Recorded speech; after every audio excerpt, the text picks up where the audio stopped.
Okay, welcome back, dear viewers. It's been a little while.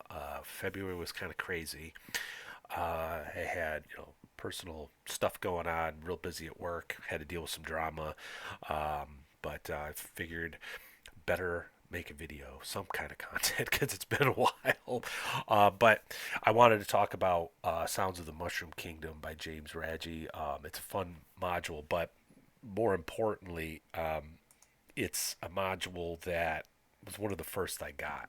I picked up a bunch from my local gaming store when I first discovered Lamentations, and I was like, "Oh my God, they got some stuff here!" And I just picked them all up at once. So I got Sounds of the Mushroom Kingdom, Vornheim, Veins of the Earth, and Going Through Forbidden Otherworlds by Zarkov Kowalski, which is an awesome adventure. I ran it for a one shot on a podcast a couple years ago. It was just awesome. These four titles pretty much defined Lamentations for me. With Vornheim, we had experimental city design and encounter generation with like a really dark fantasy thing going on. Veins of the Earth, you have a redefining of the dungeon crawl. I call it spelunking with monsters now, and it's really wild. Tons of monsters in that book, and then you have Going Through Forbidden Otherworlds, which is a small little uh, adventure that is twisted and interesting and different, and kind of takes sort of like the default setting, but then opens it up into anything, which which is just cool to me. Like that takes like 17th century Europe and puts it in the same universe as like the Forgotten Realms or something. It's cool. It's a really cool module. And then you have Sounds of the Mushroom Kingdom, which is just whimsical, weird, and fun, and slightly horrific at the same time. So I really these four modules hold a special I should say products, special place in my heart because of how they help define Lamentations for me. But before we go into all that, I am notoriously bad at pimping my own stuff, so I just wanted to highlight a gift for all in Norway. Uh, Quick dungeon crawl, Nordic cult, looking for an artifact, meant to be like a one shot, maybe like a quick side quest or something for your games. It's a copper seller on drive through right now, so pick it up. It's $4.99, I think. You can get a hard copy at the European store. I don't know if I think it's at the U.S. store too. I should have checked. Anyway, go check it out. I'd really appreciate it. And yeah, one last thing. I forgot the spiel. This is what I do, folks. I run games. I record myself playing games, and then I talk about them. If that's something you like, please hit like and subscribe, bell icon, yada yada yada. I got nothing against the flip through review, but sometimes I think you look at something that's snazzy and well produced, and it ends up not being a very fun game. And then you might find like some weird pamphlet adventure that's only like 50 cents or something, and it's like the most fun thing you've ever seen. And flip through review, I don't get much out of it. There's very few that I really get anything out of. So hit like and subscribe. I would really appreciate it. So let's get started with this. So, Sounds of the Mushroom Kingdom. It's essentially a bestiary, but before we even get into that, I'm going to start talking about the art a little bit more because I think the art, and I've said this before, I think art and Lamentations really help sell the product and really help define it. And the cover art, Yannick Bouchard, I mean, this guy is amazing. I just love everything he does. Go check out his website. He is great. He adds a level of realism to what you are reading or looking at that is reminiscent of like Clyde Caldwell,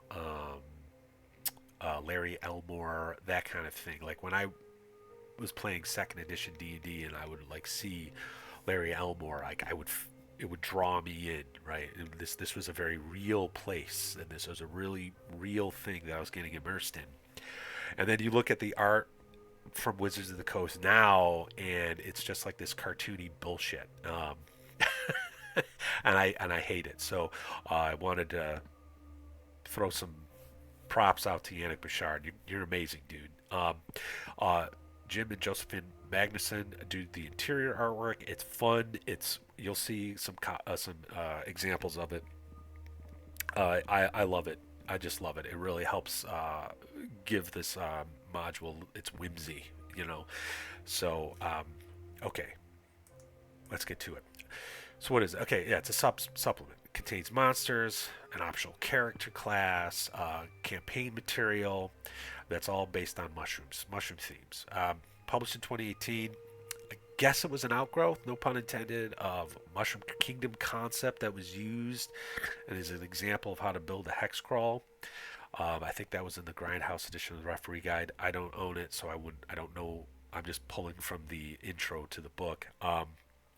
But the idea is that PCs may discover a door or a naturally blocked cave opening or something. When they open it, they release spores, and then these spores plant themselves outside, and within 24 hours, mushrooms start growing, and mushroom men start growing, and they're now like out in the outside world, and they don't know much about it. They're very much like player characters being paranoid in this like new realm and stuff. Um, and there's like a nice little random encounter generator for what grows from these spores. Um, but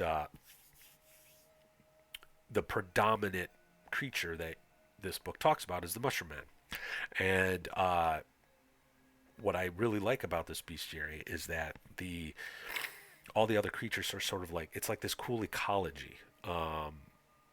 That works together. Some of the mushrooms are quote unquote friends of the mushroom man. Others are enemies, and others are just like useful tools or like creatures that the mushroom men might hunt. It's a neat book and take on the mushroom man concept, and much better than what you'd see from what are they called, myconids or something? I can't remember from classic D&D. Um, but the Mushroom Man is essentially a one-hit die creature. They come in a variety of colors, and each color will modify the stat block in some way. So, for example, the Purple Mushroom Man is the only one who can speak Common, and I guess they sound like Teletubbies. Um, what's the fun part and the weird and horrific part about this module is that you can eat them, and they will give you abilities when you eat them.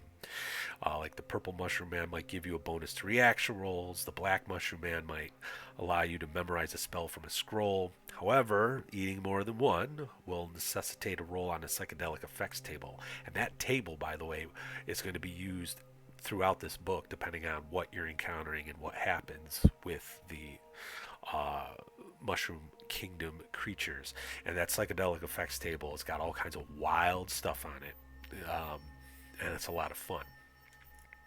So, yeah. So I wanted to. Here's another example of the art, right? So, uh, my right is this awesome drawing, and I just think it's evocative. You have this mushroom man that looks very anthropomorphic, right? He's got a cape and he's got some gear and he's wielding a spear and he's very triumphant. It's almost like a Conan version of a mushroom man. If a mushroom man was Conan the barbarian, it would be him. And off to his left there is a toadstool turtle, which is their mounts.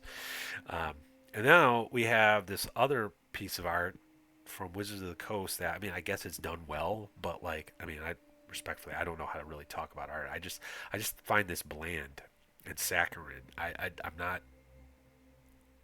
not getting anything from that, and to me, I don't know. I just don't like it. So, anyway, moving on. All right, so here's basically a list of all the creatures that you find. Toadstool turtle, like I mentioned. You got bumble shrooms, which like impregnate their targets with mushroom men, and then mushroom men pop out because they reproduce asexually, I guess. Um, and then you're gonna have a mushroom man kid that you got to raise. Uh, you have the mushroom mantis, which is essentially a monster that's got some valuable stuff about it, so it's a nice thing to hunt and fight. There's a NPC, Professor Finkelfunkel, who's a specialist who studies the Mushroom Kingdom, and he can be of help to the players, or he can be an obstacle, or maybe even a villain, depending on how reaction rolls go and how the players treat him. There's the Mushroom Fly Trap, which is exactly what it sounds like.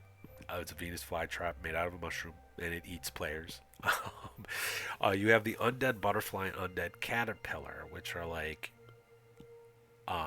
mushroom infused creatures that are still alive.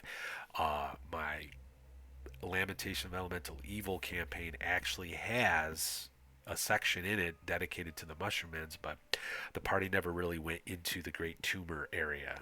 But they did fight one of those. It's like 10 hit die. It's pretty tough, but thankfully they had a ton of guns to shoot it.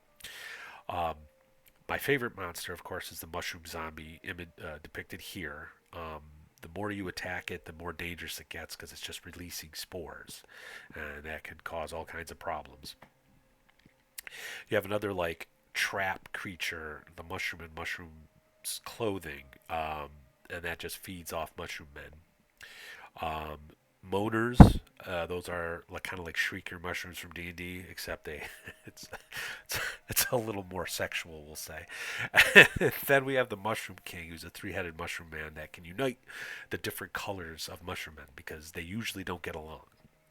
And then there's this concept called the Great Tumor, which it's not really a creature. I treated it like a quest objective, so and I put that on the campaign map. Sadly, the party never went in that direction because I was going to allow the party to ally with the Mushroom Men if they did things right. You know, if the rolls went the way they were supposed to go, they could have had Mushroom Men allies on their fight against the Temple of Elemental Evil. Um, there's a two-page section with treasures. Um, all of them are fun. You have this golden mushroom thing. It's like the size of a pumpkin, and inside the innards are pretty valuable. You got transformation mushrooms where you eat them, save, make a save versus poison, and you might increase or lose ability score points. The photodelic mushroom is more of a utility item. It glows and it can explode. And then you got the mushroom pod, which is was it the apparatus of Kowalish from D&D? This is sort of like the mushroom version of it. It's interesting. Um, Here's another fun image from the book, by the way. So, and now another really cool section of this book is the Mushroom Man as characters.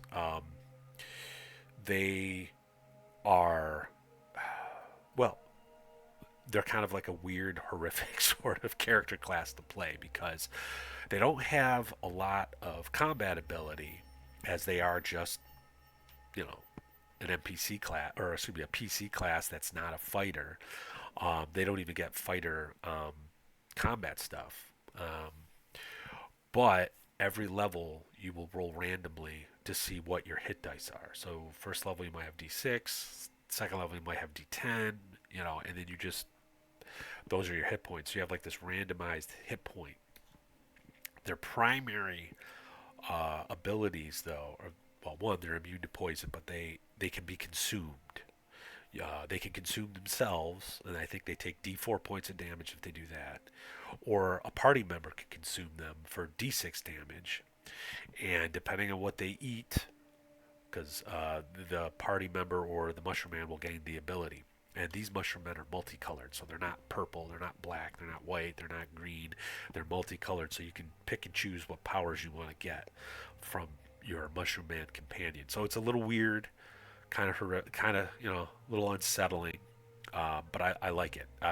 It's a fun little class that unfortunately in my Lamentations of Elemental Evil campaign it never made an appearance, but I was hoping it would because it's such a fun class. Um, but yeah, but that's it. That's it. I think this is worth picking up. I mean, it's $8 for the PDF, and you get some really weird and different. Um, and allows you to sort of like add some variety um, to your campaign. I'm I'm going to be using it again for sure, for sure. I might even do it less of a outgrowth of the Temple of Elemental Evil because I'm doing this whole mushroom theme. I might just have it like a random thing that happens, just like in the beginning of the book. The party uncovers a you know hidden room in a dungeon, and all these spores come out, and now all of a sudden they have a mushroom man menace or ally. Who knows? So um, anyway, 7.99. Pick it up. It's awesome. And until next time, take it easy.